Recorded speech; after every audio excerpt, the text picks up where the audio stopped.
This is my audience from left to right. There's Zach, Alan, Matt, and Grace. Here are my note cards. A brief history of the selfie. If you think back about the last trip you took, I'm sure you can probably recall seeing someone, or even yourself, taking a selfie. According to the article, and the word of the year is, by Sylvia Killingsworth from The New Yorker, the Oxford Dictionary's word of the year for 2013 is selfie. It is an informal noun defined as a photograph that one has taken of oneself, typically one taken with a smartphone or webcam and uploaded to a social media website.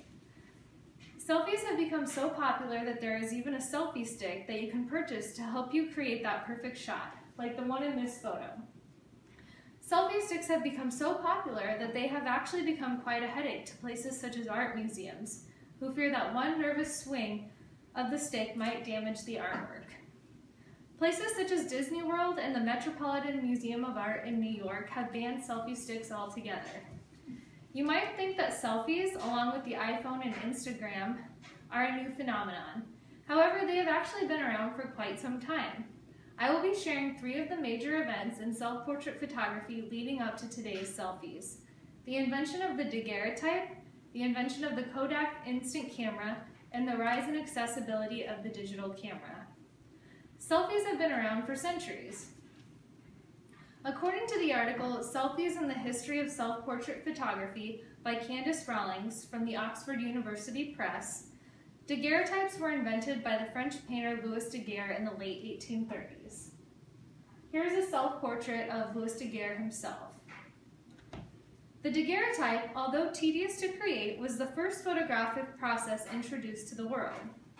The process involved taking a silver-coated copper plate, sensitizing the plate with iodine crystals in a dark room, loading the plate into the camera, taking the photo, developing it using sunlight, and finally rinsing the daguerreotype in a chemical solution to make the photo permanent.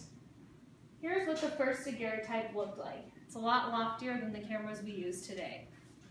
According to the article Daguerreotype Q&A by Chris Higgins of Mental Floss magazine, some of the earliest daguerreotypes took 60 to 90 seconds to expose. However, after 1845, new technology allowed exposures to last only a few seconds, which is still pretty long compared to today's standards. It's no wonder that most people are frowning in daguerreotypes. Who would want to smile for that long? Candice Rawlings said in Selfies in the History of Self-Portrait Photography from Oxford University Press that the first daguerreotype and selfie created in America was made by metalworker turned photographer Robert Cornelius. This is Robert Cornelius' first selfie. It's a little bit blurry in this photo, but he took it himself. Daguerreotype images were normally very sharp and showed great detail. In this way, you can now capture a person's likeness and show things such as family resemblance. Here's another example of a daguerreotype selfie. This one is probably of a professional photographer. As you can see, he's holding up some photographs that he's taken to show off his trade. At first, photography was only accessible to professionals like this and to wealthy people who took up photography as a hobby. However, the invention of the Kodak instant camera changed that.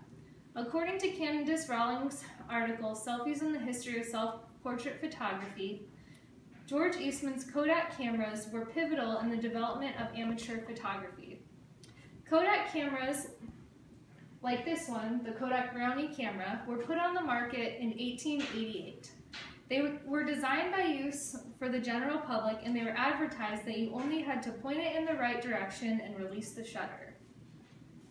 According to the article, The Kodak Camera Starts a Craze by David Lindsay from PBS.org, the Kodak camera craze came so suddenly that some people reacted with fear.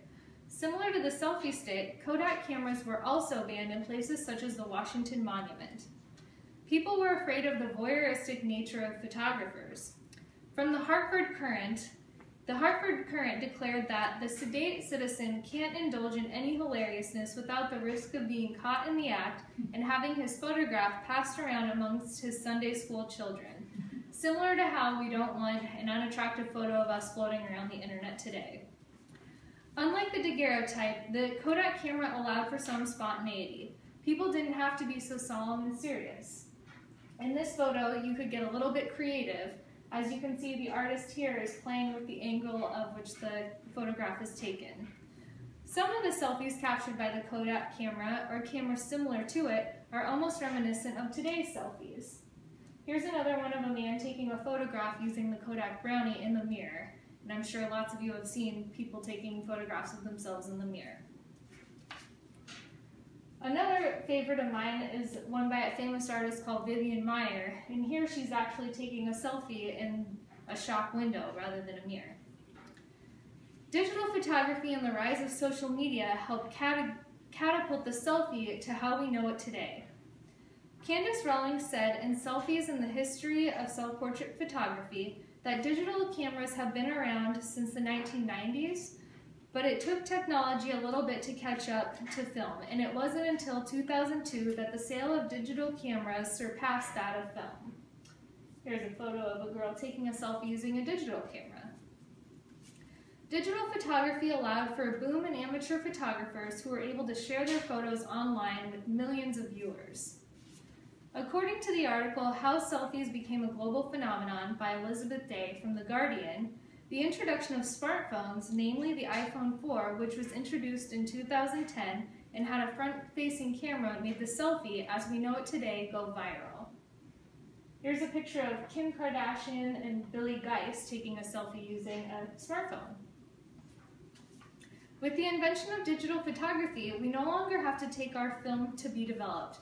Photography has become more instantaneous than ever, and we are able to experiment with it. With front-facing cameras, you can see the picture you're taking and frame it yourself to show yourself off in the best way possible. One interesting point to note is that although many of the selfies we see on Instagram and Facebook may look effortless, digital photography allows for many do-overs. That beautiful selfie that you saw of your best friend on her Instagram may have actually taken 15 to 20 tries to get that shot. Compare that to the tedious process of taking a daguerreotype. In this picture, I wonder how many takes it took for her to get that perfect shot.